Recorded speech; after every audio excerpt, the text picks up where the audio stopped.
Voilà, donc cette conférence va être enregistrée et disponible sous peu sur le site web du CRIR. Et avant de commencer, je voudrais souligner que nous sommes situés sur un territoire autochtone non cédé et nous reconnaissons la nation kényane qui est Hakka, ainsi que les autres nations qui ont des liens avec cette terre. Sans plus tarder, je vais passer la parole à Philippe Archambault, que vous connaissez donc comme co-directeur scientifique du CRIR. Disons l'autre co-directeur, parce qu'aujourd'hui on a les deux, en fait, qui a gentiment accepté d'animer cette conférence qui s'intitule Recrutement et consentement inclusif à la recherche en réadaptation. Alors c'est à vous, Philippe. Merci.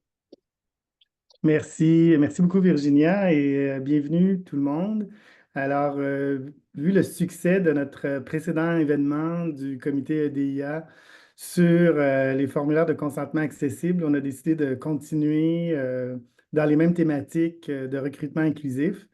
Alors, c'est une présentation, comme Virginia l'a indiqué, qui est à la croisée des chemins entre les approches innovantes en éthique et, et les pratiques inclusives.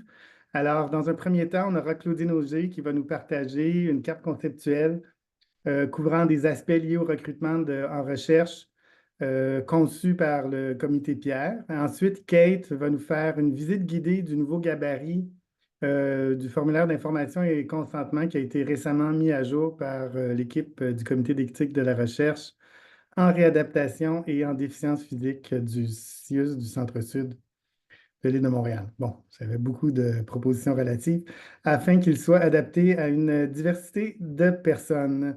Alors, on va prendre une... C'est ça. Donc, Claudine va présenter. Il y aura un peu de temps pour des questions. Ensuite, Kate, puis on continuera avec une discussion. Alors, vous pouvez écrire vos questions dans le chat là, en attendant ou les garder pour la fin. Levez vos mains. Je vais essayer d'être attentif à tout ça. Alors, je laisse la parole à Claudine pour le début. Alors, bonjour, alors merci Virginia et Philippe pour les introductions.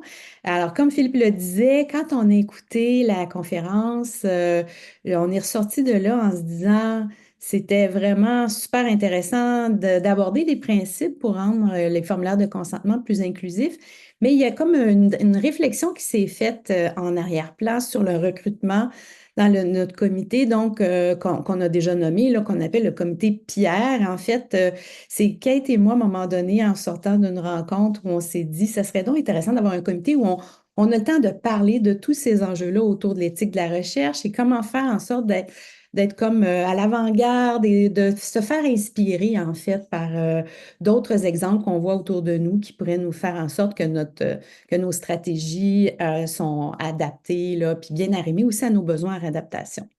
Donc aujourd'hui, je commence à vous partager un document de travail qu'on s'est fait au comité Pierre. Parce que le comité, au début, on a lancé l'idée du comité en disant certainement que le thématique de recrutement pourrait intéresser les chercheurs, chercheuses, étudiants, étudiantes. Mais d'autres thématiques, tout ce qui est gestion des données de recherche qui entoure là, maintenant avec tous les nouveaux outils électroniques qu'on utilise, comment respecter l'éthique et s'assurer là, de la sécurité des données. Et donc, le comité Pierre a choisi des thématiques principales. Donc, le recrutement, on a un deuxième thématique qui est sur la gestion des données de recherche. Finalement, notre troisième volet, c'est des outils d'accompagnement pour chercher la communauté scientifique là, qui a besoin de s'appuyer sur des principes éthiques de la recherche. Et c'est là qu'on se recoupe avec le comité EDIA parce que le comité EDIA s'était aussi donné comme mandat de travailler sur les formulaires de consentement inclusif. Donc, c'est pour ça qu'on est ensemble aujourd'hui, les deux. Donc, ce que je vais faire, c'est que je vais vous partager un outil de travail. Et alors, je vais, avec mon partage d'écran, vous montrer comment le comité a réfléchi. Alors, peut-être me confirmer, c'est tout petit, mais pour commencer, je veux vous donner comme une vue à vol d'oiseau de cette carte-là. Donc, on a fait comme on fait dans plusieurs projets où on utilise l'équivalent des post-it, mais virtuels. On s'était fait un tableau Et puis, je vais globalement vous dire, là, comme équipe, comment on a déposé toutes nos idées et tous les enjeux qu'on voyait autour du recrutement sur une carte. Donc, quand vous voyez ça, ça démontre à quel point il y en a des éléments à considérer tout simplement dans l'étape recrutement là, d'un projet de recherche.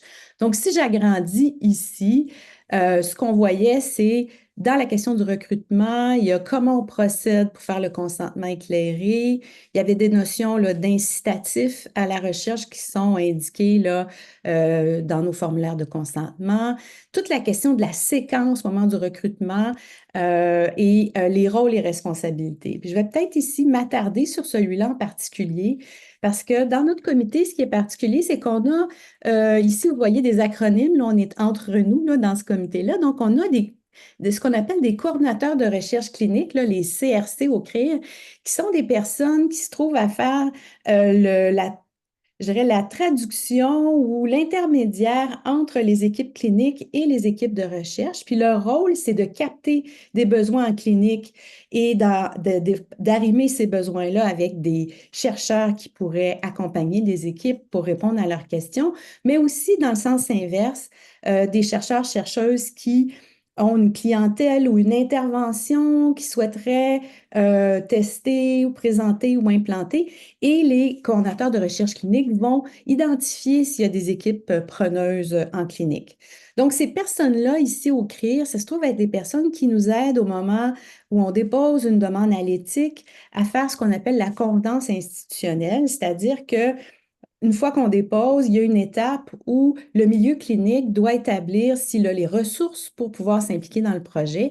Et en réfléchissant à la question du recrutement, ça les implique beaucoup parce que ce sont les personnes souvent aux premières loges pour établir comment le premier contact va se faire. Bien sûr, il y a aussi des archivistes qui peuvent être impliqués pour générer des listes de participants. Les comités de convenance institutionnelle dont je viens de parler vont inclure pas seulement les CRC, mais aussi les gestionnaires qui vont avoir à donner les autorisations. Bien sûr, le fait que le comité d'éthique de la recherche évalue et pose des questions, bien, ils sont impliqués là, dans leur rôle de CER, bien sûr. Chercheurs, chercheuses, étudiants, étudiantes, ici, on est dans la même petite boîte. Et puis, assistants de recherche, donc le personnel de recherche qui est impliqué. Donc, ce qui est intéressant dans cette carte-là, c'est qu'on avait autant étudiants, chercheurs, on avait Kate qui était là pour représenter le CER et des coordinateurs de recherche clinique. Donc, on avait une table qui provenait de plusieurs établissements du CRIR et de différents rôles pour qu'ensemble, on regarde la question du recrutement. Et donc, ça, c'était pour faire le zoom là, sur la partie rôle et responsabilité. Bien sûr, quand on dit recrutement, il faut suivre différentes règles ou recommandations qui découlent de notre certificat éthique. Toute la question des méthodes pour recruter les participants, comment on gère l'étape de convenance et ce qu'on appelle aussi la pré-convenance, c'est-à-dire qu'avant de déposer un projet, on peut aller s'asseoir avec les gens du comité d'éthique pour s'assurer que ce qu'on dépose va vraiment être bien arrimé avec les exigences du comité d'éthique. Et il y avait toute la question aussi de comment on établit les profils des usagers à cibler dans la recherche, parce que souvent, c'est là que les coordinateurs de recherche clinique voient des enjeux, dans le sens où parfois les équipes de recherche déposent quelque chose de beaucoup trop vaste ou vague, et qu'ensuite, identifier ces personnes-là, c'est un défi. Il y avait aussi toute la question d'accessibilité, donc comment nos formulaires de consentement vont pouvoir être compris, comment aussi même le premier contact va être formulé d'une façon qui va être compatible avec la population qu'on veut recruter. Si on pense à des personnes, par exemple, qui ont une déficience visuelle ou d'autres types de conditions dont on doit tenir compte pour être sûr que notre matériel va les rejoindre. Donc, ça vous donne cet aperçu-là ici des grands principes. Puis comme vous pouvez voir, dans chaque petit carré, on est allé établir toute une série d'éléments. Alors, pourquoi je voulais vous montrer ça, c'était pour dire que c'est une toute petite étape d'un projet de recherche, le recrutement, et il y a tellement d'éléments à tenir en compte. Et je vous dirais que c'est un document de travail, donc il ne faut pas voir là comme une liste de recommandations. C'était vraiment pour notre comité une façon de démarrer notre réflexion. Ce qu'on a fait suite à ce démarrage-là, et je veux peut-être aussi souligner l'apport de Karine Latulippe, qui était postdoctorante à l'époque, puis c'est elle là, qui nous avait aidé à faire cette carte-là. Et ensuite, on est parti de cette carte-là, puis je vais vous montrer qu'on a fait ce qu'on appelle là, une carte séquentielle. Donc, on a repris toutes ces idées-là et on les a placées sur une ligne du temps pour replacer tous les enjeux ou tous les éléments dont on tient compte là, au fur et à mesure que le projet avance. Et ce que ça nous permet de faire, d'avoir une telle carte, c'est qu'on a, par exemple, choisi à un moment donné de faire le focus sur les banques de participants. Donc là, ici, je vais bouger ma carte pour vous faire voir. Et on est allé voir quelles étaient ces stratégies-là autour de banques de participants. Est-ce qu'il y avait un cadre légal qui accompagnait ça? Est-ce qu'il y avait des projets existants qui utilisaient des banques de participants qu'on pourrait aller rencontrer? Donc, on a eu des rencontres de partage de connaissances, entre autres avec le Centre de recherche de l'Institut universitaire de gériatrie de Montréal. On a aussi rencontré à l'Hôpital Juif de Montréal une équipe qui a développé une banque de participants et aussi à l'hôpital Douglas pour voir comment ils travaillaient avec leur banque et comment ils étaient structurés et tout ça. Donc, ça nous a aidé des fois à situer des thèmes sur lesquels on voulait aller approfondir pour toujours revenir à notre grande idée qui était comment faire du recrutement peut-être plus performant, plus arrimé avec les besoins de tous les acteurs dont j'ai parlé tantôt. Donc, ça, c'était pour vous donner un aperçu. Et ensuite, j'aurais une autre, l'approche séquentielle que je voulais vous partager. Donc, je change d'écran et je vous montre ce que ça a donné au niveau séquentiel.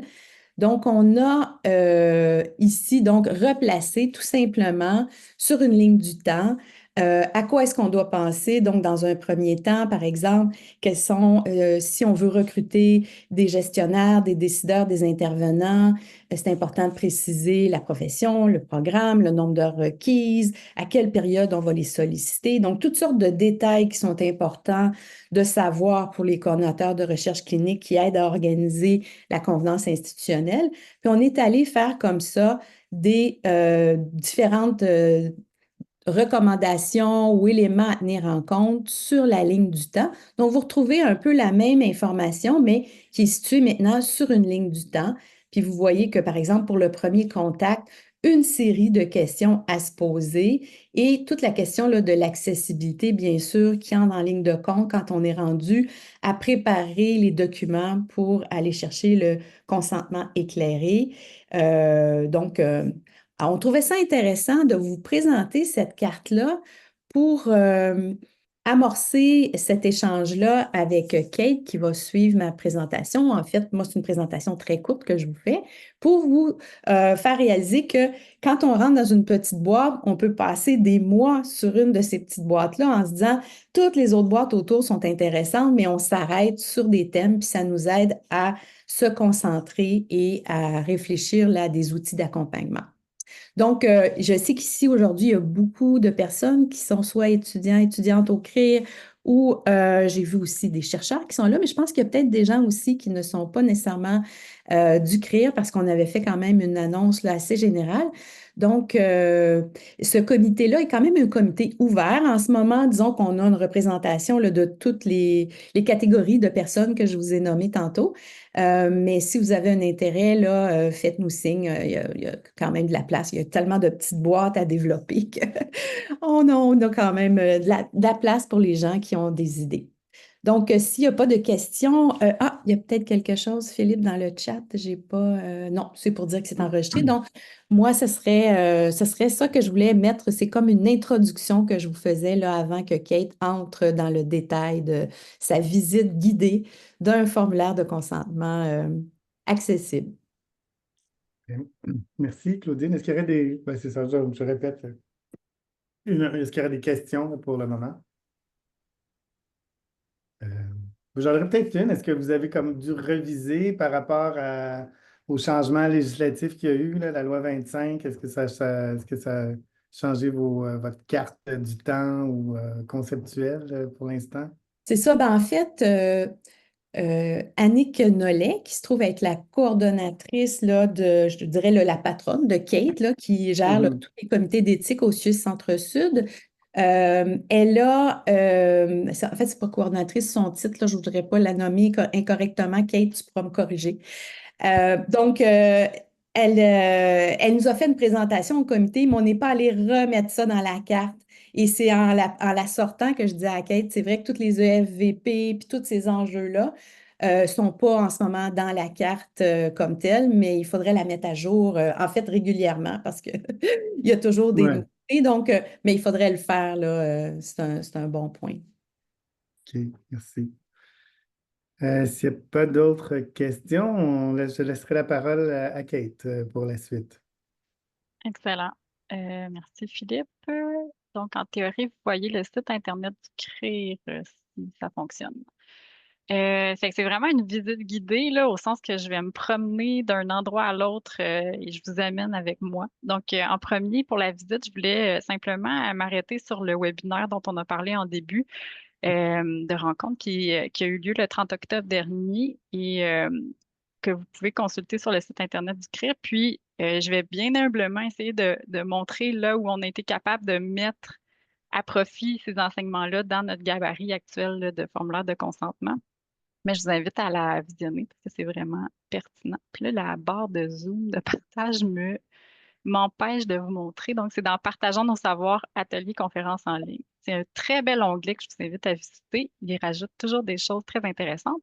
Mais là où je vous amène pour la visite guidée, c'est dans l'onglet éthique, donc que je mets régulièrement à jour. Il y a 5 sous-onglets, mais aujourd'hui, je vous amènerai dans documentation. C'est pour vous montrer à quel point nos outils sont disponibles et accessibles sur le site Internet du CRIR, autant en français qu'en anglais. Là, je parle des gabarits qu'on a mis à jour. Donc, en septembre dernier, les versions sont disponibles depuis ce moment-là. Et on a aussi un nouveau guide de rédaction à l'intention des chercheurs que je vais aborder là, de manière très courte à la fin de la présentation. Et si vous allez, donc, au niveau de l'accessibilité, sur le site en anglais, donc le gabarit anglophone et francophone, donc les deux langues sont disponibles, mais le guide des chercheurs version anglaise est disponible seulement si vous choisissez anglais. Euh, donc, je commence la visite guidée avec le gabarit. Donc, voici à quoi il ressemble en ce moment. Je l'ai annoté là, pour la présentation d'aujourd'hui, mais normalement, il n'y a pas de commentaire à droite. Ça, c'est vraiment mes ajouts pour aujourd'hui. Mais il y a effectivement plein de symboles, plein de couleurs. Le premier point que je voulais aborder, c'est carrément l'introduction. On dit, vous êtes libre de suivre ou non les suggestions et d'adapter ce canevas. Donc, au CER-RDP, la philosophie, c'est que le gabarit, c'est un outil. Donc, on n'oblige pas que vous suiviez cet outil-là, mais on trouve qu'il est facilitant, donc on le met à votre disposition.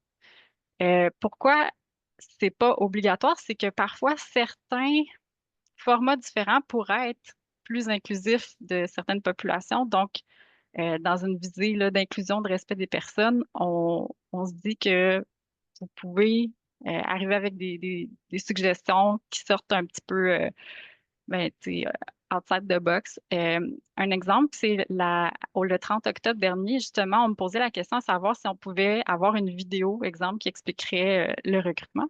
Puis j'avais répondu que si c'est aidant, pourquoi pas. Puis ça me fait penser que je suis retournée voir l'énoncé de politique des trois conseils, donc le PTC. C'est avec ça? Oui. Non, mon Dieu, c'est pas Je suis fini. désolée, Geneviève, votre micro est ouvert. Merci. Puis, dans l'énoncé de politique des trois conseils, il y a justement une suggestion à ce propos-là, puis je trouvais ça vraiment intéressant. Par exemple, la documentation écrite peut être accompagnée de matériel audiovisuel ou de présentation vidéo. Donc, c'est carrément même suggéré. Donc, voilà. Euh, Pourquoi les symboles?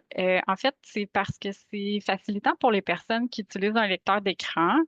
Ce que Natalina Martiniello nous expliquait dans sa présentation, c'est que le lecteur d'écran ne pourra pas voir l'italique, les couleurs. Justement, là, j'ai à la fois des écritures de couleurs et des écritures surlignées. Donc, tout ça, ça serait invisible pour une personne qui utiliserait un lecteur d'écran. Donc, pour cette raison-là, on a ajouté les symboles, mais pense que certaines personnes, surtout les personnes voyantes, pourraient aimer le repère visuel qu'apportent les couleurs. Donc, on les a quand même conservées. Donc, on a les deux en même temps, ce qui fait vraiment une grande diversité de personnes pourraient y trouver son compte. Puis ça, c'est vraiment dans les suggestions destinées aux chercheurs. Donc, tout ce qui est écrit en bleu, c'est des choses qui vont disparaître lorsque le formulaire va avoir été bâti par l'équipe de recherche là, pour être destiné à la population d'études, mais c'est vraiment notre visée d'inclusion était au-delà d'inclure des participants avec des caractéristiques, mais également d'inclure les chercheurs qui peuvent avoir des caractéristiques, comme par exemple une déficience visuelle. Euh, Après, donc, c'est ça. Je vais revenir sur le guide des chercheurs, mais on y fait mention. Là, ça, c'est le lien. Dans le fond, on rappelle l'objectif, c'est d'assurer une réelle compréhension de la part du participant. Ça revient un petit peu à aussi, pour ce faire, on dit qu'il faut porter une attention à la qualité et la complexité du français, dont le niveau de langage. Ça, c'est un petit peu la notion de littératie dont Mme Julie Ruel nous parlait lors du dernier webinaire. Donc, on va donner beaucoup de conseils, mais aussi nos clauses plus standards vont être rédigées de cette manière-là à favoriser là, une littératie, un niveau de littératie plus bas. Puis il y a aussi la notion de la mise en page qui va aussi favoriser une compréhension. Fait que, comme Mme Ruel le mentionnait, c'est pas juste une question d'être capable de lire, mais vraiment de comprendre l'information. Puis encore une fois, c'est totalement cohérent avec la façon dont l'énoncé de politique des trois conseils vient parler du consentement, puis des formulaires de consentement. Donc, le gabarit, en fait, il commence à cette page-là avec nos logos. Un exemple d'inclusion, c'est d'avoir ajouté la description. Donc là, je vous ai mis, là, je sais que c'est un petit peu, on le voit pas super bien, là, mais c'est quand, exemple, un lecteur d'écran passerait sur le logo de droite, là, qui est le logo Québec Drapeau, il y aurait une description qui serait lue. Donc, les lecteurs d'écran ne lisent pas nécessairement les titres, mais ils lisent les descriptions. Donc, c'est important d'aller faire ces ajouts-là. Donc, si, exemple, l'équipe de recherche ajoute des photos dans leur formulaire, ça pourrait être aidant d'avoir ajouté aussi des descriptions comme ça, selon la personne, l'outil qu'elle utilise pour lire le formulaire. Si c'est un lecteur d'écran, ça pourrait permettre de situer l'image. Donc, on a fait l'exercice de faire. Je ne vais pas non plus aller trop dans le détail, mais il y avait aussi la notion de faire attention au titre. C'est-à-dire que, comme Mme Martiniello nous l'expliquait, c'est qu'on nous, comme personnes voyantes, on va euh, scanner un document rapidement pour voir, OK, ça c'est le titre, ça c'est le sous-titre, OK, il y a des sections, puis on sait grosso modo de quoi ça parle. Mais pour une personne qui utilise un lecteur d'écran, euh, ça sera le fait d'avoir, je ne sais pas si vous voyez, mon curseur s'est déplacé dans les styles. On a titre 1, puis ici, pour information générale, on lui a donné le titre 2. Donc ça permet qu'un lecteur d'écran pourrait, par exemple, on lui demanderait, lis-moi tous les titres 2. Puis là, la personne aurait une information par rapport aux sections qui sont contenues dans le document, puis ça lui permettrait, par exemple, si là, elle veut aller lire la section de confidentialité tout de suite, elle pourrait y accéder facilement parce que les titres ont été bien identifiés en utilisant la fonctionnalité de Word et non juste d'avoir mis la police de caractères plus grande. Voilà. Ça m'amène aussi à vous parler des règles un petit peu générales, là, mais tu sais, on a fait une attention à ce que la police la plus petite, ça soit 12, puis ça pourrait même être plus grand dépendamment des populations, mais c'est un minimum. Puis, au niveau carrément là, de la police qui est utilisée, nous, on a opté pour Arial, là, c'est dans les plus communes, mais c'est le fait qu'elle n'a pas d'empattement, puis aussi, elle ressort quand même un peu plus grosse que d'autres polices, là, donc c'est assez favorable. Ce qui fait, avec le fait qu'on a aussi beaucoup espacé les choses, un formulaire qui est très long, mais il est pas long de la mauvaise façon. Souvent, on se plaint que les formulaires d'information et de consentement sont longs, mais c'est du texte super dense, des clauses à n'en plus finir. Nous, il est très long, mais il est facile en un coup d'œil, on sait de quoi ça parle. Puis un autre truc, c'était de mettre la langue cohérente avec le document. Là. Fait que ça, c'est dans la section ici en bas. Français, Canada. Ça fait en sorte aussi que les lecteurs d'écran, ils vont pouvoir lire facilement. Donc, tout ça, c'est un peu du réchauffé de ce qui avait été vu au dernier webinaire, mais c'est de montrer qu'on l'a appliqué euh, à notre gabarit. Un autre élément d'accessibilité, pas d'accessibilité, mais d'inclusion plutôt, c'est un petit truc en langage clair et simple, on essaie d'utiliser des verbes d'action, comme par exemple, nous vous invitons à participer au lieu de dire vous êtes invité. Mais là où moi je vois une notion d'inclusivité, c'est le fait que quand on le met sous la forme vous êtes invité, on doit se questionner. Est-ce qu'on va le mettre masculin seulement? Est-ce qu'on va le mettre avec le point médian? Est-ce qu'on va le mettre avec la parenthèse? Donc, je trouve qu'en ayant des formes plus actives, on est inclusif d'une diversité de personnes, de personnes, dont les personnes qui font partie de la diversité de genre. Donc, c'est aussi une façon d'être inclusif. Euh, la section sur la description du projet, c'est la section qui est la plus difficile à vulgariser. Donc, j'ai quelques trucs que je peux vous donner. Euh, un coup que vous l'avez rédigé, vous pourriez utiliser, par exemple, un Scholarius, qui est une application qui dit le niveau de littératie. C'est pas rare que quand je passe cette section-là dans Scholarius, on voit que c'est non seulement un niveau universitaire, mais même il y a plus élevé qu'universitaire. Ils appellent ça pour les initiés. Donc, c'est ça. Quand Scholarius vous dit que votre texte est de niveau initié, c'est vraiment un indice que peut-être que vos participants ils pourraient pas comprendre ce dont il s'agit. Puis, comme on l'a dit, là, le formulaire, c'est vraiment un outil qui aide au consentement. Donc, euh, je pense que ça peut être aidant. Puis, je me suis même demandé, ça pourrait pas être intéressant d'utiliser ChatGPT. Souvent, on dit qu'on peut pas, exemple, rentrer des données de recherche dans ChatGPT. Ça m'apparaît une évidence, mais ça, c'est pas de l'information sensible, c'est pas confidentiel. Ça va être distribué large, à plusieurs personnes. Fait que je me dis, vous pourriez faire le test. Vous avez mis ce que vous pensiez qui était la description de votre projet, puis là, vous dites à ChatGPT, rends-moi ça plus simple pour que ça parle, à exemple, un niveau début secondaire, tu sais. Fait que je serais curieuse de voir si les gens y ont des bons résultats avec ça. S'il y en a qui l'ont déjà essayé, lâchez-vous lousse, parlez-nous dans le chat. Puis une autre section super importante, puis qui a de la difficulté à être claire et inclusive, c'est ce qu'avant on appelait la nature de la participation, maintenant on appelle le rôle du participant.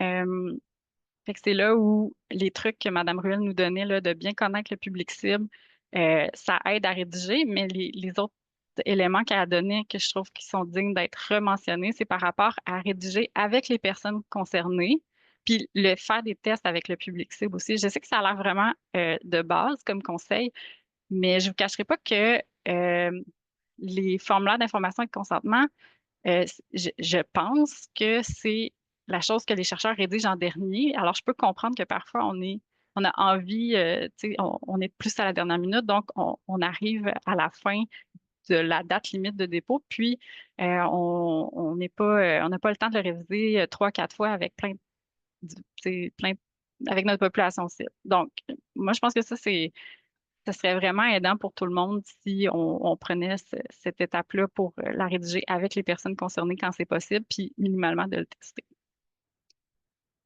Euh, là, c'est ça, je faisais un rappel aussi que tu sais, le formulaire de consentement, c'est pas la finalité en soi, c'est-à-dire que le consentement ne se limite pas à la signature du formulaire, mais c'est un outil qui nous aide dans le processus. Euh, tu sais, ce que le PTC nous dit, c'est que le consentement doit être documenté, puis souvent c'est écrit, mais c'est pas obligatoire d'être écrit. Puis tout ce qui va entourer le moment où on va parler de ces choses-là fait partie du consentement. Donc, c'est ça. Euh,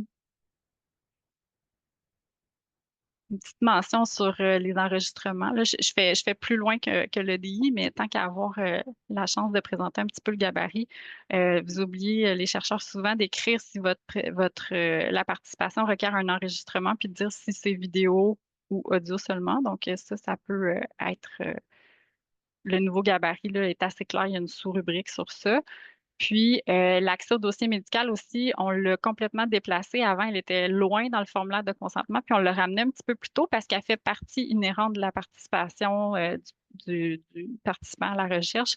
Donc, on l'a ramené. Puis, il faut être très spécifique là, dans ce qu'on va consulter. L'idée, là, c'est que c'est pas un chèque en blanc, là, comme on dit. Le participant doit savoir, comprendre c'est quoi les données qui vont être colligées dans son dossier médical. J'ai une idée qui m'est passée, mais je tiens à dire que c'est pas parce qu'on a cette conception-là que c'est la bonne conception ou la seule conception. Il y a plusieurs manières d'interpréter les principes puis les valeurs en éthique de la recherche, puis euh, que ça soit entre les comités d'éthique ou même les chercheurs envers le comité d'éthique, c'est important que quand il y a des points de vue différents, ça soit exprimé parce que c'est tout à fait légitime. Puis c'est dans la discussion, dans le fond, qu'on parvient là, à s'entendre. Je viens d'y penser maintenant, mais c'est tout le temps valide.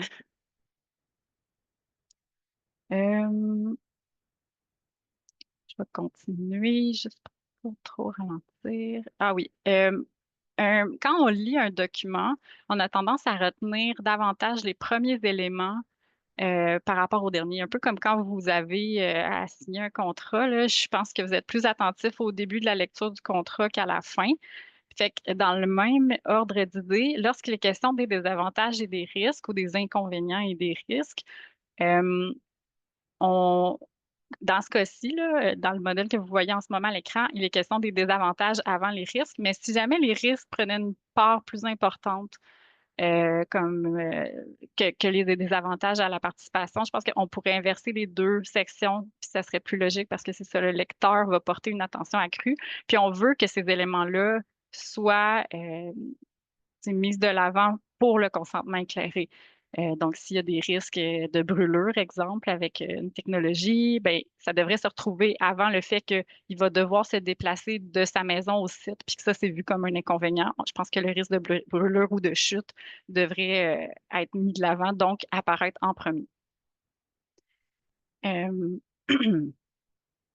Puis au niveau des risques aussi, dans le même ordre d'idée de ce que je viens de mentionner, on les liste du plus grave au moins grave, puis en tenant compte de la probabilité qu'ils se produisent. Puis là, c'est un jeu un peu difficile à faire, puis c'est vraiment au cas par cas, là, dans le sens où si quelque chose a beaucoup de probabilité de se produire, mais qui n'est pas très grave, devrait-on le mettre avant un risque très grave qui a peu de chances de se produire? Fait que je pense que j'ai pas de réponse à ça parce qu'il faudrait voir de quoi il s'agit là, selon les exemples. Euh, une autre section qui peut amener de l'incompréhension de la part des participants, c'est au niveau de l'indemnité compensatoire. Donc, c'est important d'éviter des ambiguïtés entre ce que vous dites aux participants puis ce qui est écrit. Euh, donc, ça peut être le fait que on dit je vous rembourse tous vos déplacements, si, tu sais, votre stationnement, si vous m'amenez la preuve. Puis que des fois, dans le formulaire, c'est écrit jusqu'à un maximum de 20 $. Fait que là, il peut y avoir une incohérence, il faut faire attention comment on le dit. Euh, la notion de commercialisation, ça, c'est vraiment difficile à placer dans un formulaire parce que ça n'a pas de lien direct avec la participation, puis c'est comme en lien avec quelque chose qui est en dehors de la recherche. Fait que nous, on a décidé de la mettre en dernier, juste avant la rubrique confidentialité, là, mais ça peut être intéressant d'en discuter avec d'autres, des membres de comité ou des chercheurs s'ils ont une opinion sur ça. Je voulais parler du paragraphe de confidentialité parce que pour moi, c'est un de ceux qui est plutôt standard dans le sens où les chercheurs vont rarement changer les phrases du paragraphe de confidentialité. Ils vont l'adapter un peu. Puis, je voulais montrer toutes les stratégies qui ont été mises de l'avant là, pour que ça soit facile à consulter puis qu'on comprenne. Donc, un exemple, c'est que une idée par paragraphe. Donc, vous voyez, il y a déjà plusieurs paragraphes alors que ça aurait pu être mis dans un bloc de texte. Un autre élément, c'est l'utilisation des points de forme. Donc, il y a deux instances rapidement qu'on voit qui pourraient être amenées à consulter le dossier de recherche. On dit pourquoi, puis on dit que la personne est soumise à une politique de confidentialité stricte. Le paragraphe suivant va nous parler des données de recherche, du lieu de conservation, puis de la période de conservation. Après, on a d'autres formats, puis après ça, par rapport à la destruction. Fait que, c'est pour dire, même si tout ça aurait pu se retrouver avant, c'était le cas quand même, dans un gros bloc, la rubrique, elle est beaucoup plus longue, mais je pense qu'elle est beaucoup plus simple à consulter. Un autre élément qu'on a essayé de mettre de l'avant, c'est lorsqu'il y avait des choix, c'était d'encadrer les cases pour que ce soit très clair pour les gens qu'ils ont une case à cocher pour ces éléments-là. Puis en même temps, la phrase aussi qui parle du volet plus facultatif là, d'un volet, entre autres. Euh, Ça, je l'ai déjà mentionné, c'est que je vois que le temps file. Puis, un petit élément aussi au niveau de l'inclusion, c'est pas rare qu'on me mentionne que des formulaires vont être traduits dans une langue qui n'est pas le français ou l'anglais. Donc, nous, on les accepte bien sûr, là, les formulaires dans les autres langues, mais juste de prendre conscience qu'il va falloir adapter la clause par rapport au contact avec le comité d'éthique. Parce que on va avoir besoin, exemple, d'un interprète si jamais la personne qui parle ni le français ni l'anglais va se questionner sur ses droits ou c'est ça. Donc, faut quand même adapter la clause si on le traduit dans une langue qui est autre que le français et l'anglais. Mais ça fait pas mal le tour. Ouais. Parce que je vois que le temps file, là, puis que dans le fond, on a les parties de consentement, assentiment, puis à la fin, on a une annexe avec les commissaires locaux aux plaintes. Après, j'avais envie de vous amener de manière courte dans le guide des chercheurs. Donc, c'est un guide euh, assez court, là, il fait 8 pages, puis il y a seulement 2 sections. Puis l'intérêt de ce guide-là, c'était d'abord tous les éléments que j'ai mentionnés pour le langage, puis la mise en page. Fait que c'est très concret, là. Si je passe rapidement, là, on vous parle de la police, des paragraphes, des espacements. On va mettre dans les interlignes. Puis tous les conseils qui sont là, ils ont été appliqués dans le gabarit. Donc, si vous partez de notre gabarit, vous n'avez pas à faire de la mise en page. On le fait pour vous. On parle un peu de littératie aussi. Puis, la section 2, c'est considérations juridiques, mais vraiment en lien avec les projets de recherche en réadaptation. Le fait on n'a pas prétention d'avoir couvert les considérations juridiques de la recherche en entier, mais bien ce qu'on rencontre pour créer pour des projets en réadap. Fait qu'on avait une note sur l'utilisation du titre docteur, une note sur l'assentiment, puis la façon dont le consentement peut être exprimé, là, c'est-à-dire est-ce que ça peut être à l'oral, est-ce que ça peut être une poignée de main, etc. Bon. Puis, en terminant, je voulais juste prendre le temps de remercier là, parce que ça a été un travail de ma mémoire est bonne. J'étais même pas là au début, j'étais en congé parental, mais de plus de 2 ans de revoir ce formulaire-là. Vous n'avez pas idée à quel point que chaque mot a été choisi de manière judicieuse. Fait que je voulais juste remercier Antonin Rossé-Bisaillon, qui est ici aujourd'hui, je pense, qui a participé, Brigitte Stanquet, qui est chercheuse, moi-même, Marie-Thérèse Laramé, qui est une membre de notre comité d'éthique, Mathilde Genet, qui est une APPR à la direction de l'enseignement universitaire et de la recherche au Centre-Sud, et Maître Giroux, là, qui est le président du comité d'éthique de la recherche en réadaptation et dans déficience physique. Donc, voilà, c'est le fruit du travail de ce comité. Et on est assez fiers. Pour l'instant, les tests il n'est pas parfait, mais les tests qui ont été faits avec le gabarit ont montré que ça pouvait quand même être aidant. Voilà. Merci beaucoup, Kate. Vraiment, non, je suis d'accord que toute l'équipe a besoin d'être félicitée parce que je vois là, le travail que ça a dû demander, là, exiger pour en arriver avec ça. Puis, en tout cas, j'ai pas eu à l'utiliser encore, mais je pourrais t'en donner des nouvelles là, pour le prochain projet que j'aurai à passer à l'éthique, qui ne devrait pas tarder d'ailleurs, avec les projets étudiants qu'on a. Alors, merci beaucoup. Est-ce qu'il y aurait des questions pour Kate ou pour Claudine? Donc, gênez-vous pas, levez la main ou pour prendre la parole ou vous pouvez écrire dans la fenêtre de conversation. Ah, Claudine, tu n'as pas une question pour toi-même. Ben, c'est une question sur peut-être à l'auditoire qui est là. Entre autres, je ne vais pas pointer personne, mais je vois qu'il y a des gens en orthophonie qui sont là. Je reconnais vos noms.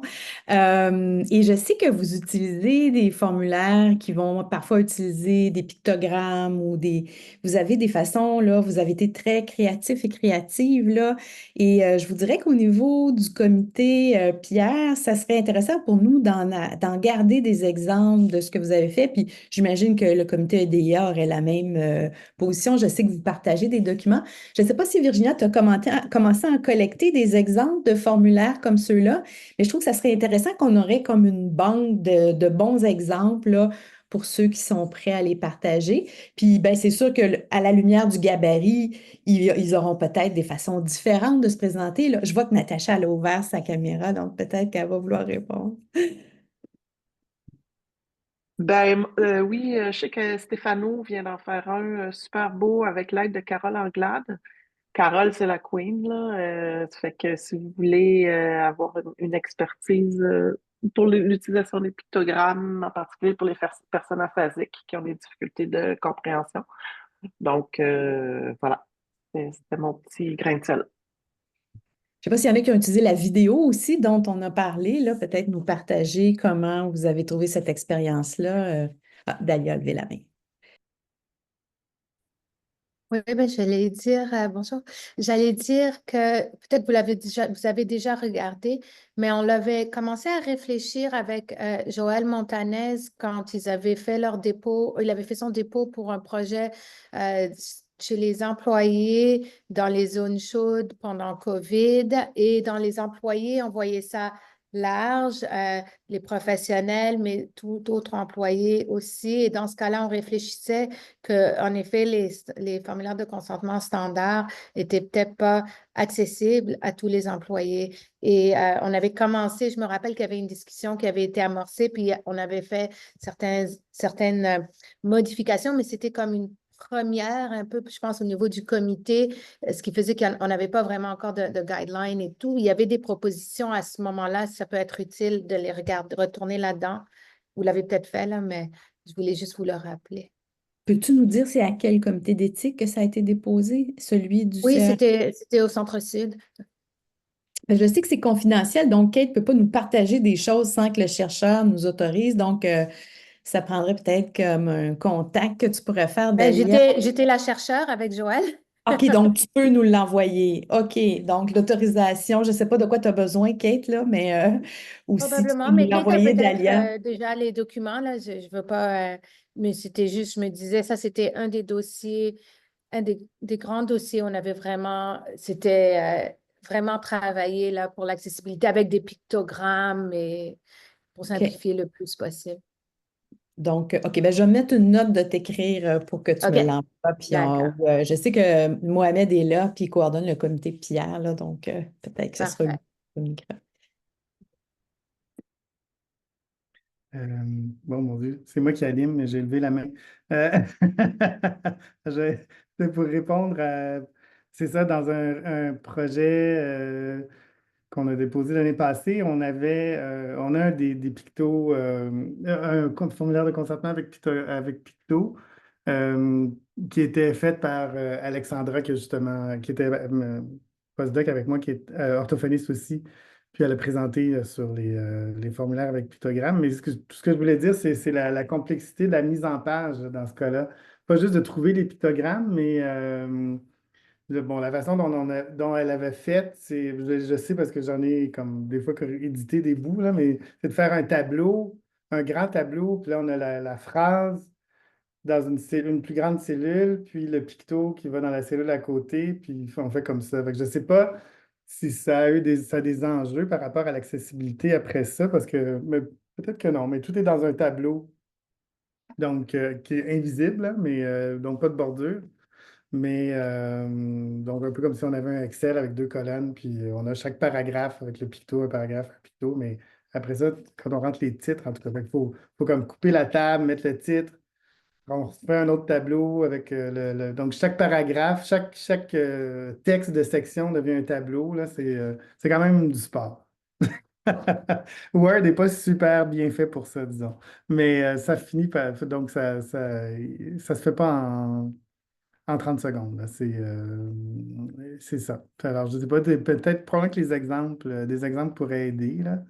Et en gardant les tableaux visibles, les bordures, puis après ça, on peut les effacer, là, mais c'est ça. C'est quand même, ouais, c'est quand même du travail, mais c'est sûr que quand c'est nécessaire, là, il faut les avoir. Kate? Puis, j'ai envie de vous dire que c'était quelque chose qu'on voulait, puis tu sais, Philippe est au courant justement parce que l'exemple dont il nous parle, c'est quelque chose qu'on veut publier sur le site Internet du CRIR. Donc, de plus en plus, il va y avoir quelques exemples de formulaires de consentement qui ont des features qui sont le fun à, c'est ça, là, qu'on trouve qui sont très clairs et facilitants. Ça, c'est la première chose que je voulais mentionner, là. C'est un projet qui est en cours. Mais l'autre chose que je voulais mentionner, c'est comment parfois, en rendant les choses accessibles pour un groupe, on rend les choses inaccessibles pour un autre groupe. Puis je pense que la réflexion, c'est beaucoup de se rendre compte de ces choses-là. Pour moi, un exemple facile et typique, c'est que mettre de l'information dans un tableau pour une personne voyante, ça rend ça clair en un regard. On voit, tu sais, notre cerveau analyse les colonnes, tout ça. Mais les tableaux, en fait, c'est tout le contraire, justement, pour une personne qui utilise un lecteur d'écran. C'est carrément à proscrire. Euh, Surtout les tableaux qui fusionnent des cellules, là, c'est l'enfer. Donc, Ouais. c'est d'avoir conscience que quand on fait, l'exemple des pictos est aussi pertinent. Des pictogrammes, ça peut être aidant, puis ça peut être carrément nuisible pour une personne où là, l'information visuelle, ça va être surstimulant, ça va amener comme trop d'informations, puis au final, peut-être ce qu'on veut, c'est qu'il y ait juste une seule phrase, puis c'est tout, tu sais. Fait que c'est d'avoir cette conscience-là et de ne pas trop se mettre de barrière aussi à limiter, exemple, à un seul formulaire, d'avoir l'idée que ça va répondre aux besoins de tous. Parfois, Mhm. c'est juste pas possible. Fait que, tu sais, je sais qu'entre autres, l'équipe de Philippe, là, des fois, vous multipliez, là, vous en avez pour une catégorie de personnes, une autre catégorie de personnes. Puis, tu sais, à quelque part, c'est correct aussi de faire ça parce que, justement, on veut pas faire en sorte que ce qui est bon pour un nuise à une autre catégorie de personnes. Fait que, il y a ça Ouais. que je C'est voulais sûr que c'est apporter. du travail parce que quand on a un changement à faire, là, il faut faire, faut s'assurer de le faire dans les 8 versions. Là, on vire fou. Il y a des éléments administratifs à tenir en compte aussi, mais c'est ça. Mettons qu'on se Ouais. concentre sur l'inclusivité. Ouais. Moi, je Virginia, voudrais vas-y. Oui. Oui, juste intervenir pour vous dire que je viens d'envoyer donc aux participants qui ont participé le 30 septembre dans notre webinaire précédent. Alexandra Tessier nous avait donné cet exemple dont Philippe parlait Mhm. et que j'ai envoyé à tous les participants, donc même hier, en fait, un exemple. Donc, on commence à avoir accès à des exemples comme ça avec pictogramme, celui-ci de Alexandra, et donc on l'a fait déjà, on l'a distribué à une certaine, euh, donc aux personnes qui ont participé à notre webinaire, qui étaient intéressées à avoir une copie. Euh, j'ai une question. Est-ce que Kate, est-ce que votre équipe, vous êtes en contact avec d'autres comités d'éthique? Est-ce que vous échangez ce genre de pratiques-là ou bien est-ce que vous avez comme une comité de pratique, des comités d'éthique au Québec ou quelque chose comme ça? Il existe effectivement une communauté de pratique des comités d'éthique. Donc, j'avoue que, bon, comment je pourrais le dire? Les enjeux de la recherche en réadaptation, puis on s'entend, là, le CERRDP est assez spécialisé. Tu sais, je pense pas qu'il y a beaucoup de projets de comités d'éthique qui ne font que des évaluations éthiques des projets en réadaptation au Québec. Je dois en avoir un autre peut-être, là à Québec, mais tout ça pour dire que les réalités sont tellement différentes. Quand un comité d'éthique évalue, exemple, des essais cliniques où il y a de l'injection de médicaments expérimentaux, on s'entend que les formulaires de Mhm. consentement ne sont pas vus de la même façon que, par exemple, la façon dont nous, on les conçoit. Euh, Fait que ça reste que quand il y a des rencontres, des colloques, tout ça, on en a beaucoup discuté là, de notre façon d'avoir abaissé le niveau de littératie, puis de s'intéresser pas juste au contenu, mais bien au format. On en a parlé, il y a des gens qui étaient intéressés à avoir notre gabarit, c'est ce à quoi je leur réponds, qui est toujours, il est disponible, tu sais, il est dans l'espace public, là, donc Mhm. tout le monde peut aller le consulter. Euh, mais en fait, je serais vraiment ravie là, s'il y a d'autres comités d'éthique. Là. Je vois qu'il y a entre autres une personne là, qui est d'un autre comité d'éthique en ce moment. Donc, c'est des discussions qui sont super le fun à avoir. On peut toujours s'améliorer. Puis, il est du domaine public. Donc, effectivement, s'il y a des gens qui veulent s'en inspirer pour leur comité, je pense que c'est tout à fait correct. Là. Le but, Mhm. c'est de servir les participants à la recherche aussi. Là. Voilà. Est-ce qu'il y aurait d'autres questions?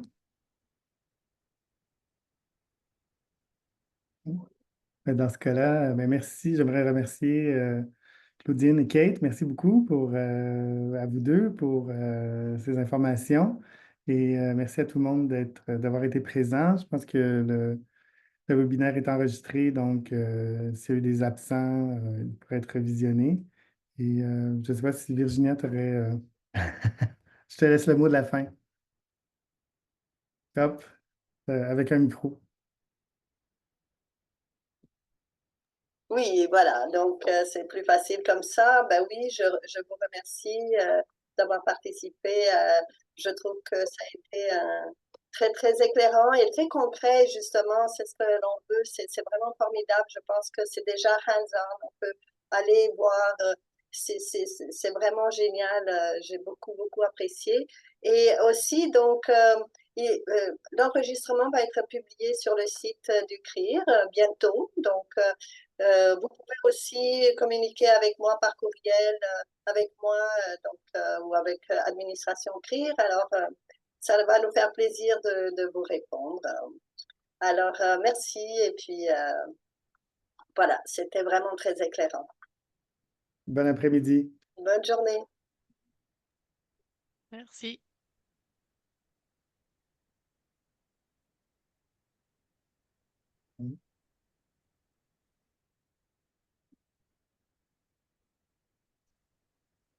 Merci, Kate. Oui, merci. Ah, Delia qui est restée. Mais alors, Tu peux arrêter l'enregistrement. Oui, comment on fait pour arrêter Tu réappuies sur le bouton, je pense. stop recording? Ouais, d'accord, je comprends. Are you sure you want to stop? Yes.